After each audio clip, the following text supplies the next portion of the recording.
Hello po mga kababayan, si Dante Maravillas. Dito ulit tayo sa ating podcast, Life with Dante M. Pag-usapan natin yung buhay ng mga Chinese spies.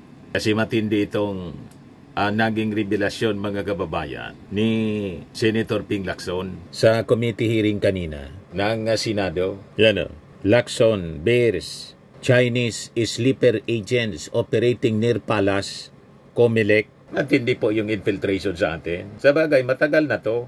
Lalo nung panahon ng previous administration. Kasi yung mismong nakaupo,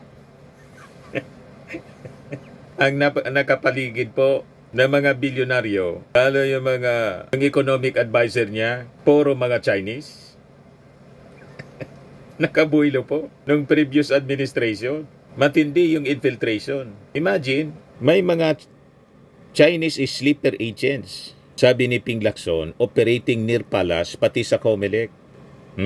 Sabi po ng senador, ito ang mga Chinese sleeper agents and operatives from China's People Liberation Army o PLA are already embedded in the Philippines, with some reportedly operating near the Commission on Elections or Comelec sa kasamismong Palasyo Malacanang for alleged espionage o paniniktik. Ito yung naging pahayag ni Ping Lacson sa ginawa kanina po na hearing ng Panel on National Defense and Security, Peace, Unification, Reconciliation, where he urged government agencies to sustain follow-up operations against suspects arrested in earlier anti-espionage drives. Ayon kay Ping Lacson, the whole network of espionage operation must be dismantled or at least decimated to a large degree because agents come and go. Pag inaresto mo yung isa, another takes his or her place. And I have good information that there are sleeper agents and even regular members of the PLA ang nandito, sabi po ng senador. Actually, matagal na nag-warning yan si Ping Lacson noon pa. Yan o, panahon ni Digong, March 4, 2020. A good number of Chinese army reportedly in the Philippines, sabi ni Ping Lacson. I urge the intelligence community to confirm. Approximately mga 2,000 to 3,000 members ng China's People Liberation Army ang nandito sa Pilipinas. Nagpabaya mga kababayan yung previous administration. Kasi nga, barkada si Xi Jinping. Imagine, pati po yung Philippine Coast Guard, infiltrated po. At malamang pati PNP at Armed Forces. Philippine Coast Guard, may mga auxiliary members. May na-discover nga po na latest. 2 days ago, sabi dito sa report ng Billionaire News, Joseph Sis Coast Guard membership despite questionable citizenship raises security alarm, sabi po ni Risa Ontiveros. Yan Another Alice Goo pala ito, mga kababayan. Sabi dito, Senator Risa Ontiveros warned of a potential national security breach after Global Ferronickel Chairman Joseph C., who is facing allegations of falsifying his citizenship, was discovered to have become a member of the Philippine Coast Guard Auxiliary or PCGA.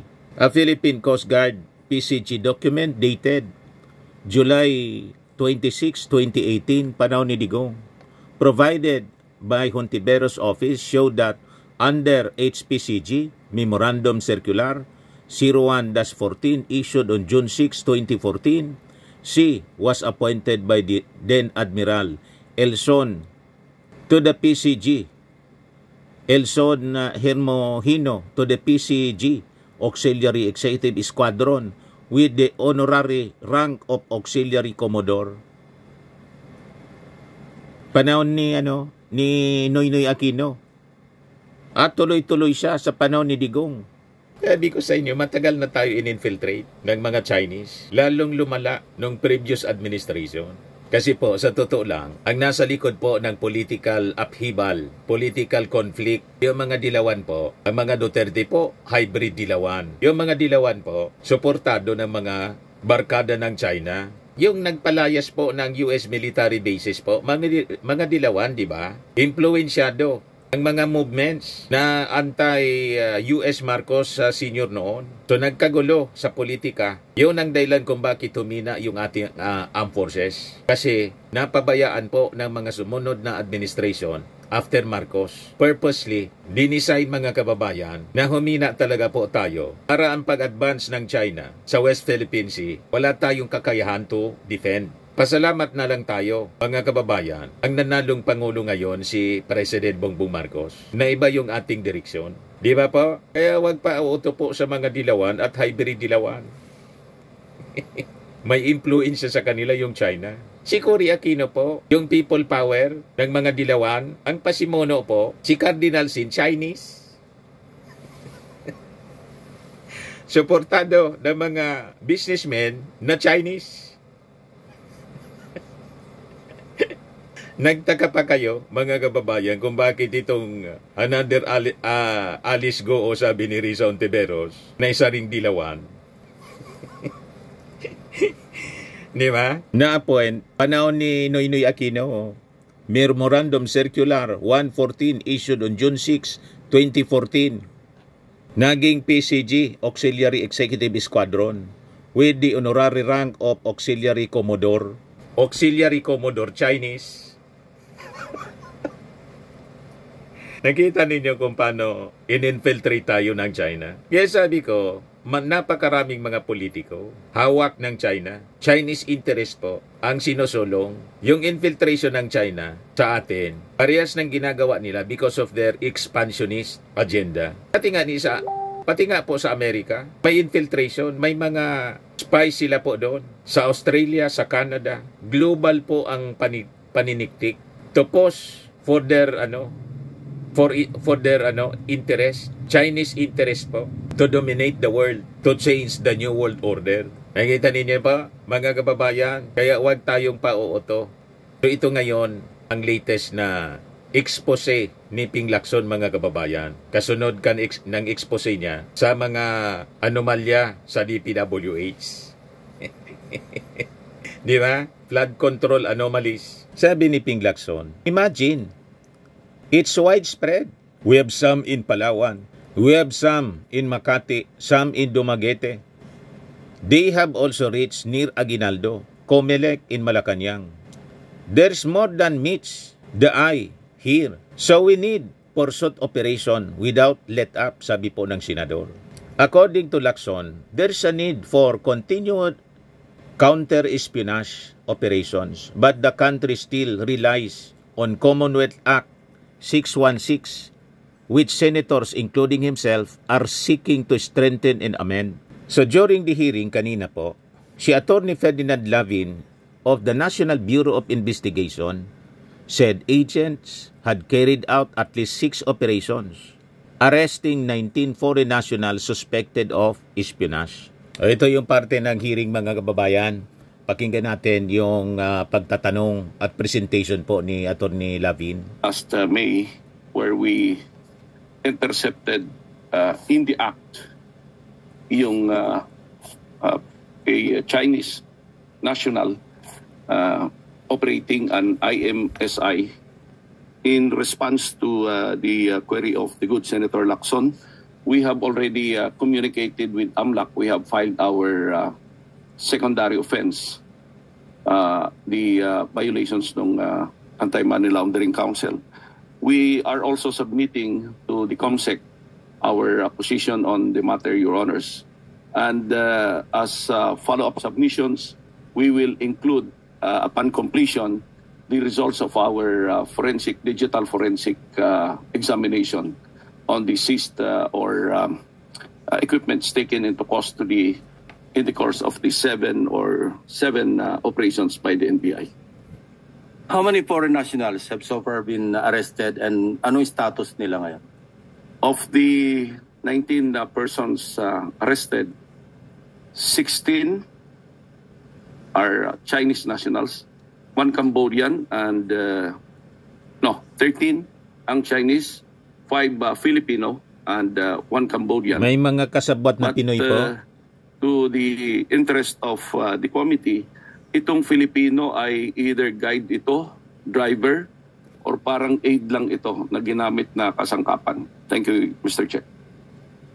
So hindi mo man hindi mo man masisisi kung bakit may kasamang mga Pinoy. Hinair lang sila, akala nila siguro turista lang, di ba pa? Pero because of this expose ni Senator Ping Lacson at yung mga series ng arrest na ginawa noong mga nakaraang buwan, dapat magtulong-tulong po tayo, mga kababayan, na i-disseminate sa mga tao para maging aware sila na kung may mga Chinese, makikita mo naman ang itsura ng mga Chinese, tapos siyempre, mga Chinese yan, kung magsalita, Chinese, hindi mo maintindihan. Importante na kung kaduda-duda yung mga ginagawang pag-iikot-ikot, lalo yung mga areas tulad ng malapit sa Palasyo Malacanang, in other government offices or installations, military installation, yung palaging iniikot-ikotan, i-report po ninyo sa ating mga authorities. Kasi lumalabas niyan, tinulungan pa ninyo yung mga spies para maniktik sa ating bansa.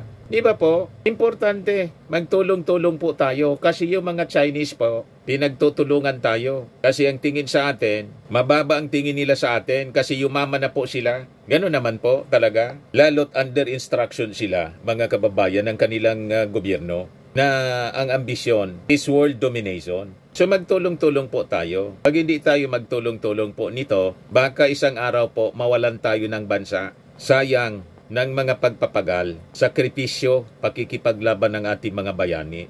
Di ba po mga kababayan? Magtulong-tulong tayo. Buti na lang ngayon po, based sa latest survey po ng Okta, 85% sa mga Filipino wala nang tiwala sa China, sa mga Chinese. Yan o. 85% of Filipinos distrust China. Kaya yung survey po na mataas pa rin si Sara, malabo na yun po. Although sa latest survey ng Okta po, nasa pangatlo na lang si Sara. Ang number 1 po, nangunguna sa trust ratings yung ating Pangulo. Sinundan ni Martin Romualdez, pangatlo na lang po si Sara. Pang-apat si Forthwith, Archive, Chis Escudero. Nadamay. Nadamay ng pagbulosok dahil sa Forthwith Archive.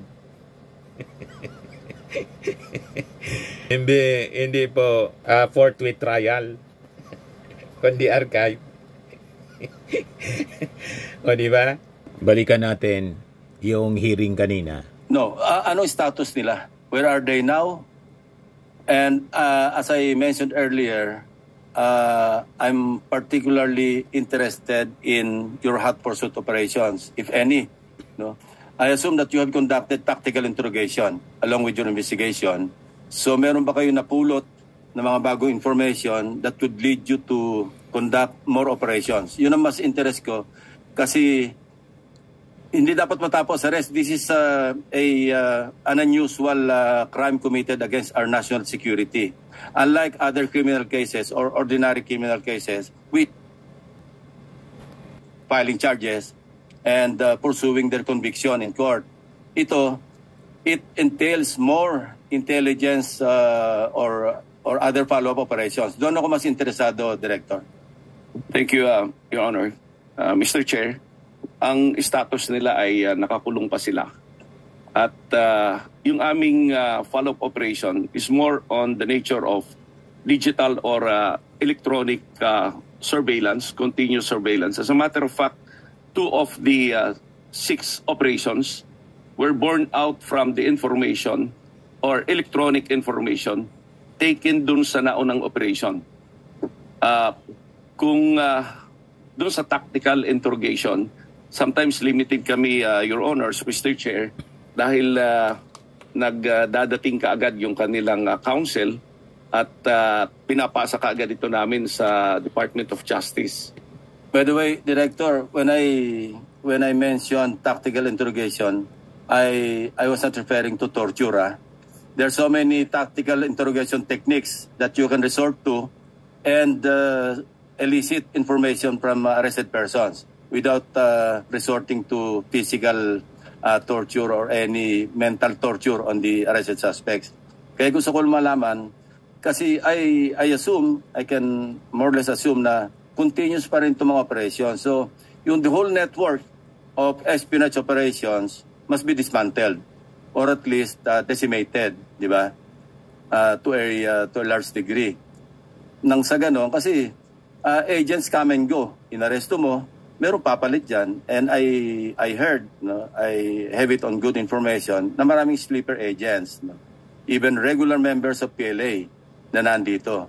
Imagine, widespread eh. Meron tayo sa Palawan, meron tayo sa Makati, meron tayong Dumaguete. Matindi Umabot po. na sila sa malapit sa Aguinaldo. And then Comelec. Grabe. Malacanang. You see? So medyo there's more than meets the eye here, di ba? So kailangan talaga yung pursuit operations natin walang let up.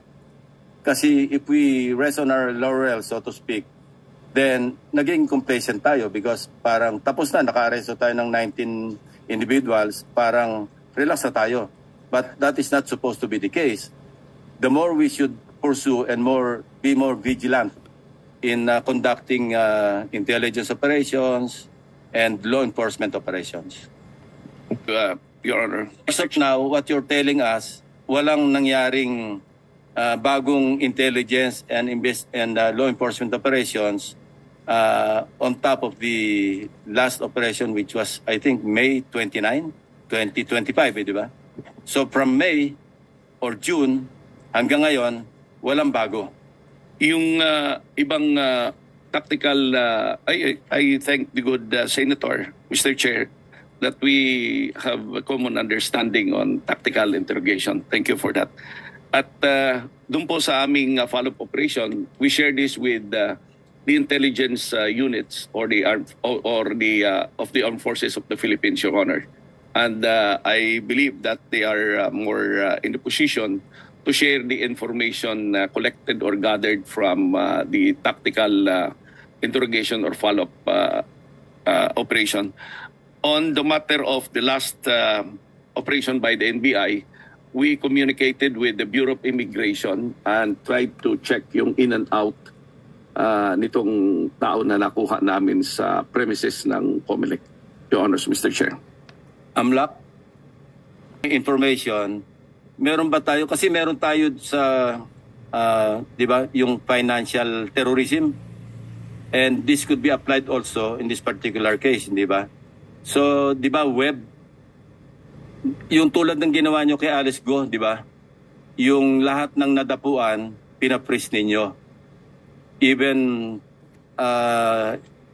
persons acting in good faith, no, na alam mo, nabilan ni Alice Go ng kotse. Di ba pati yun, na-freeze nyo yung assets o yung kanilang bank accounts? So I'm wondering if you have done the same thing in these cases. I think there are at least 5 cases, Director and PNP, CIDG.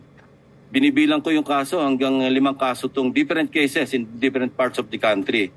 So I wonder if AMLAC has done its homework in pursuing yung mandate ninyo along these lines. Your Honor, Mr. Chair, I profusely apologize if I could not provide an update about the referrals mentioned by Director Labin. But, Your Honor, if I will be given a time... Assurance lang, assurance. Yeah, yes, Your Honor. I'll check about these referrals, Your Honor, and provide a written update to this honorable committee, including the NBI.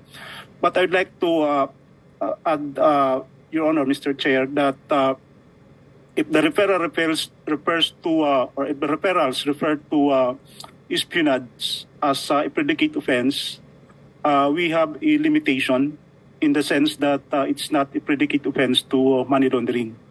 And you mentioned, Your Honor, about terrorism or terrorism financing.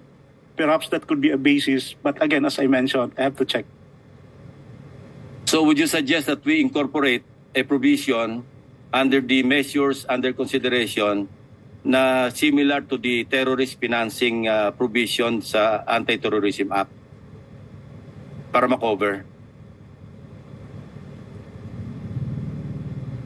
So far, Your Honor, as the current version of the bill, this is the first time that we will be attending a proceedings or a hearing in relation to that, because during the 19th Congress, the version submitted, subject of the deliberation, does not mention of or does not include the involvement of the Anti-Money Laundering Council. It's only in the current version that the AMLAC or espionage and other acts prohibited under the bill are considered or proposed to be considered predicate offense to money laundering. So yun mga kababayan, ang nakakabahala mga revelasyon ni Senator Ping Lacson. So anyway, subaybayan na lang natin yung mga next operations na gagawin po ng ating mga authorities, lalo na po ng NBI. Yun po yung ating short video ngayon dito po sa Life with Dan TM. Napag-usapan natin ang buhay ng mga spies, Chinese spies. Brought to you by I Am Worldwide Amazing Pure Organic Barley Powdered Drink Mix from Australia. Yung mga gusto po na mag-try nito na napaka-healthy na product natin, mag-message na lang po kayo sa akin sa Facebook page natin o Facebook account Dante Maravillas. Yung mga gusto magnegosyo, pa-orient lang kayo sa aking anak na architect entrepreneur Riz Maravillas. Lagi nating tatandaan mga kababayan sa buhay, you become what you believe. Ako po si Dante Maravillas. Bye-bye. God bless.